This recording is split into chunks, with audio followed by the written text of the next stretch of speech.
Vale, lo primero, gracias a los organizadores por este evento y por invitarnos. Y muchísimas gracias a los bares, porque este tiempo hemos pasado un tiempo complicado. Entonces, ellos han seguido abiertos. Y es un sitio, es decir, hay otros sitios que me da más o menos igual que sigan abiertos, pero los bares, así que muchas gracias a ellos. El título de la charla es "¿Se puede hacer mejor?" Y claro, cuando preguntas esto, alguno pensará, va a darnos aquí la fórmula de... no. Si pensamos, también podríais pensar, ¿se puede hacer peor? Entonces, claro, lo bueno de empezar con la charla así es que ya solo puede ir a mejor. A peor ya, es decir, no pueden venir cosas peores. Entonces, no, voy a hablar de matemáticas, de algo de matemáticas. Intentaré que no se note que soy matemático e intentaré contaros a qué nos dedicamos en la investigación en matemáticas. Pero sirve, tengo aquí muchos compañeros, sirve para muchos compañeros que cuando estamos investigando, pues cuesta decir en qué investigas. Si das clase, pues está claro, tienes tu horas de clase y dices, ¿de dónde vienes de la clase? 3 horas. Tan contento, ya tienes el día echado. Pero si vienes de investigar, cuesta. Y si eres matemático y vienes de investigar, cuesta explicárselo a la gente. A los vecinos, cuesta. Voy a poner este vídeo. El que lo haya visto, que no haga spoiler, por favor. Y el que no, le animo luego a que lo vea. Hi. What time does your watch say? 9:53. El directo, están los subtítulos. 9:53. That's good. I was worried maybe all the clocks in the house were fast. I didn't want to accuse you of being 3 hours and 53 minutes late for no reason. Okay, One night. I asked you for one night to come home at 6 to have dinner with your son. He was so excited for you to eat the pizza he made you. I wanted to make it home. What could you be doing in an office that is so much more important than us? I'm so close to something huge. Yes. No one has created an efficient algorithm to compute the Karonen law of transform. So I had the idea to approach the problem by studying a cosine transform. Now stop.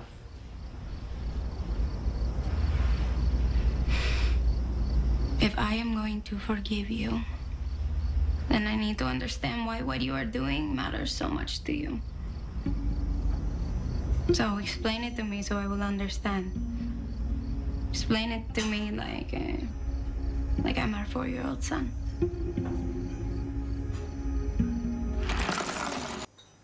Pues en eso estamos, que para explicarlo, es decir, para explicarlo en nuestras parejas ya, pues eso, más o menos saben que estamos ahí metidos en líos, no son líos muy importantes, no son tan importantes como este, como que luego vamos a ver de este chico. Está bien lo del el sonido que se oyera, porque se entiende muy bien porque es indio, entonces se entiende perfectamente.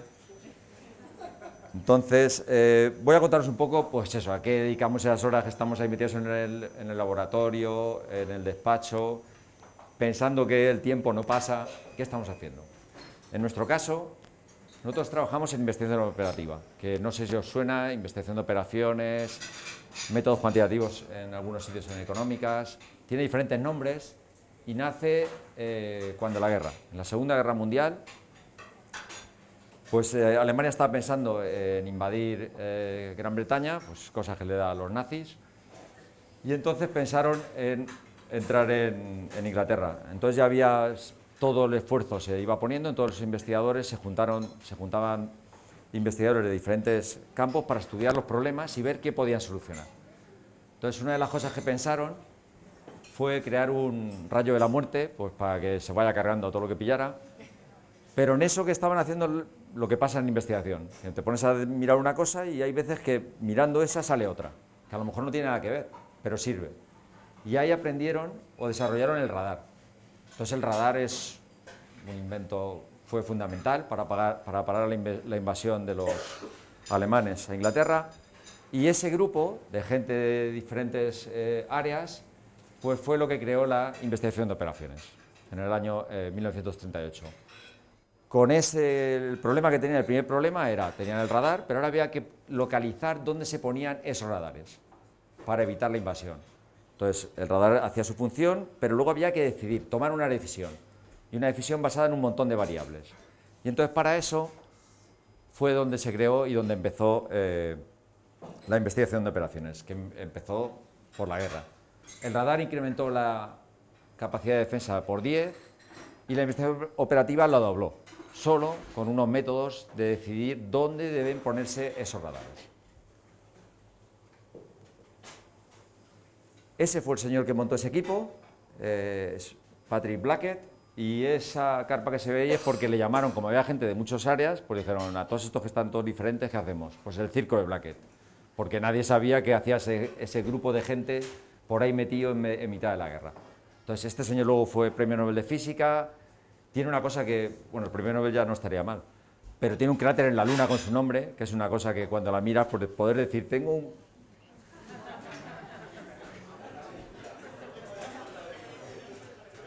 ¿Vale?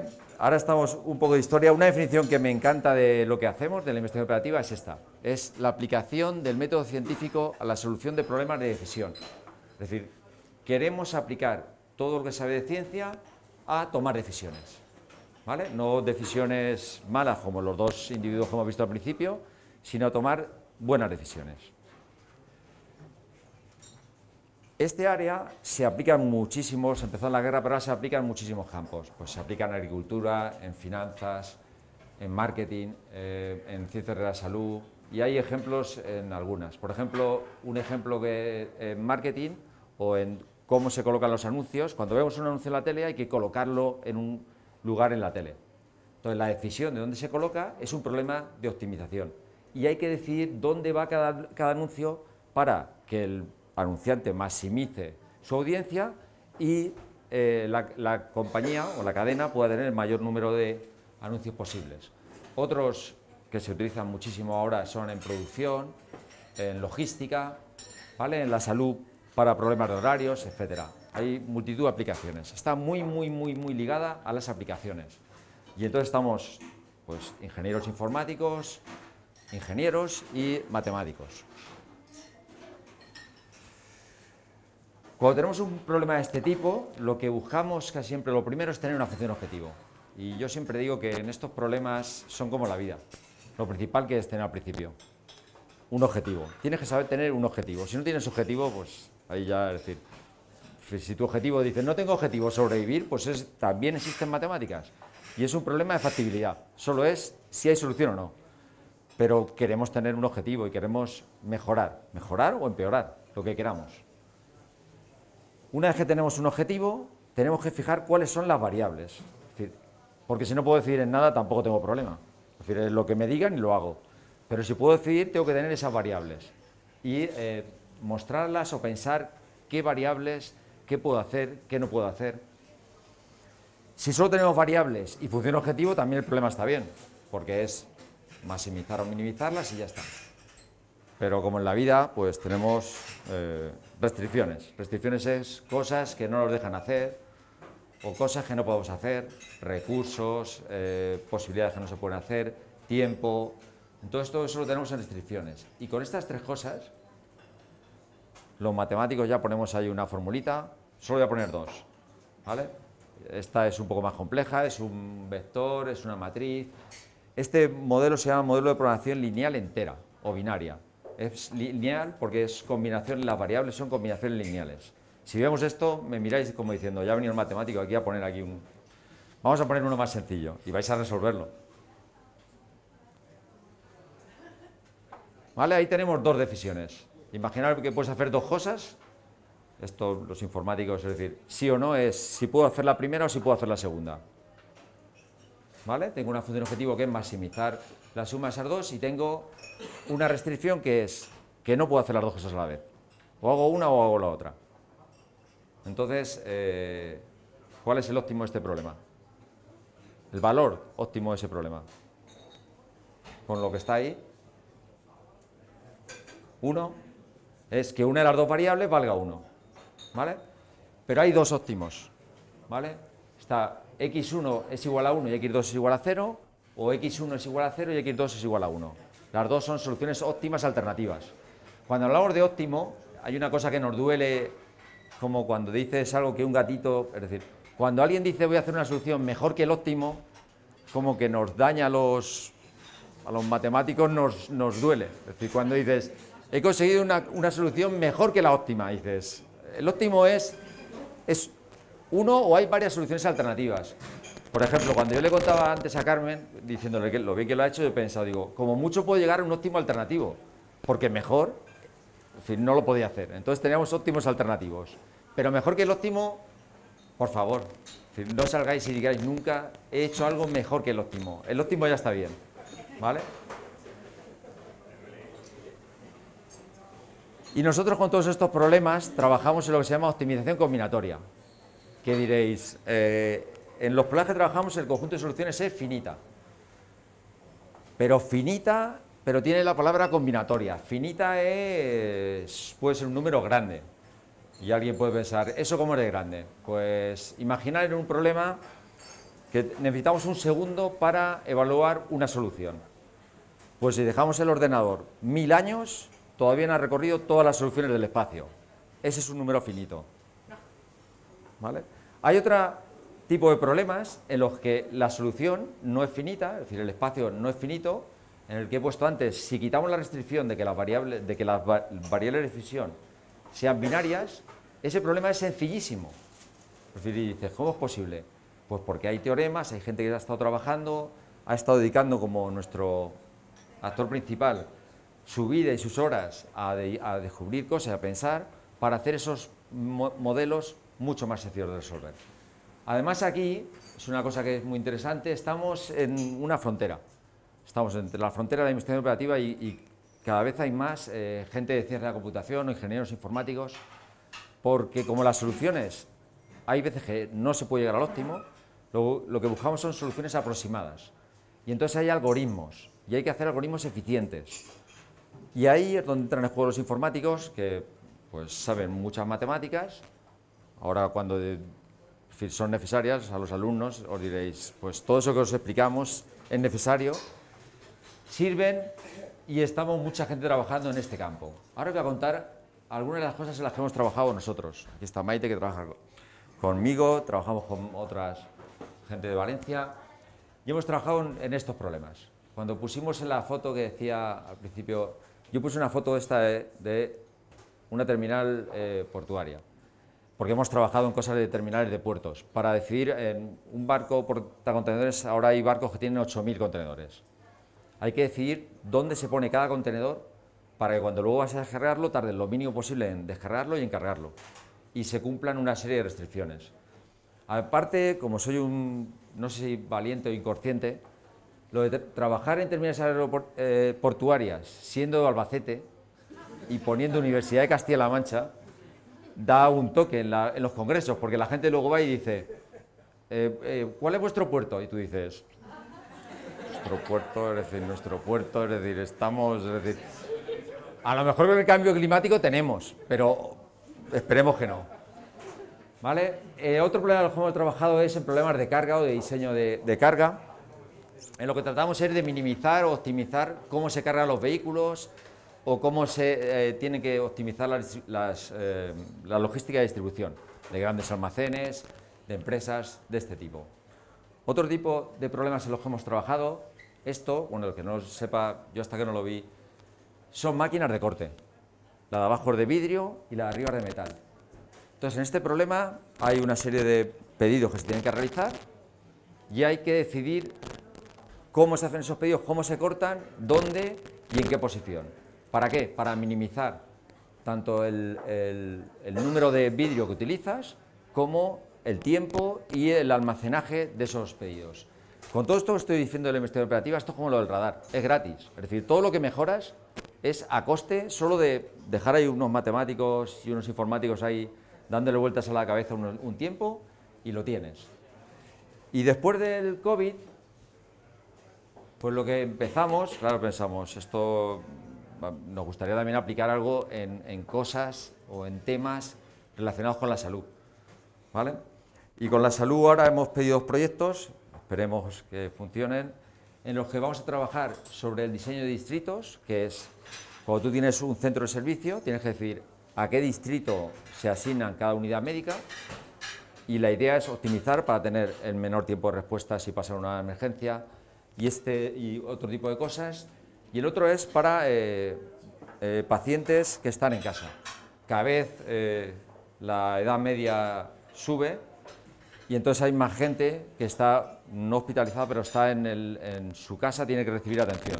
Entonces la idea es planificar muy bien esas visitas y minimizar las rutas que deben hacer los servicios para darle el mejor servicio posible a esas personas, que no estén mucho tiempo esperando, y minimizando el uso de los recursos. Pues en todo esto es en lo que nos dedicamos. Si tenéis alguna vez algún tipo de problema de este tipo, pues, y seguimos por Albacete, que vamos, creo que sí, buscarnos, ¿vale? Porque estamos encantados, es decir, igual que hay gente que dice, tengo un problema, pues, y está nervioso, los investigadores, la mayoría, somos al revés. Es cuando tienes un problema, es cuando te pones contento, y si el problema es más difícil, más contento, que es una cosa que es complicada de explicar. Entonces, nos gustan los retos, nos gusta la investigación. Y ya voy a terminar, no se va a oír porque antes se oía, lo hemos probado y se oía. Vamos a terminar leyendo la explicación de qué estaba haciendo ese señor, que es ingeniero informático y es ingeniero eléctrico, porque está vivo. Esa conversación es de alrededor de los años 70. Su algoritmo lo descubrió en el 74, ¿vale? Que es buen año para vinos y para... Vale, vamos a ver. Mike, what do? We mail it to her. Right. We mail it to Argentina. She gets it a few weeks later. What if instead of waiting for the mail, she could see the photo on a computer almost instantly? What do you mean? The military has created a network of computers around the world. They're all connected. Soon common people will have them. And if my team can optimize a form of data compression, they'll be able to share images.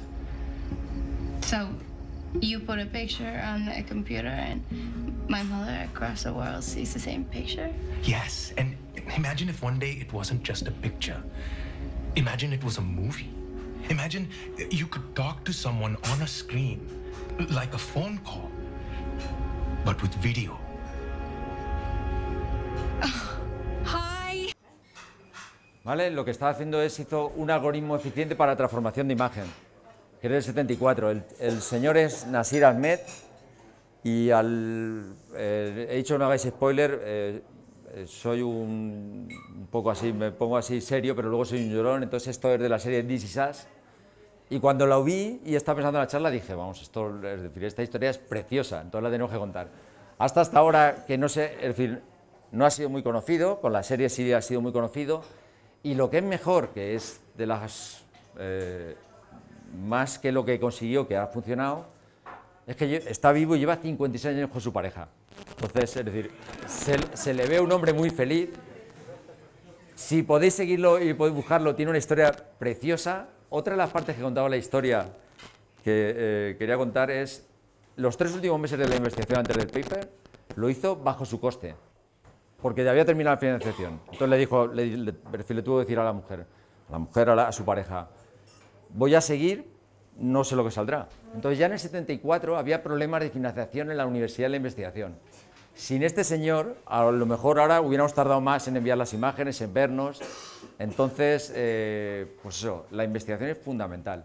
Y lo que hacemos y el papel ese que estamos ahí encerrados, metidos en el laboratorio, nuestra marcha llevamos. Es decir, algo estaremos haciendo. Nada más, muchas gracias.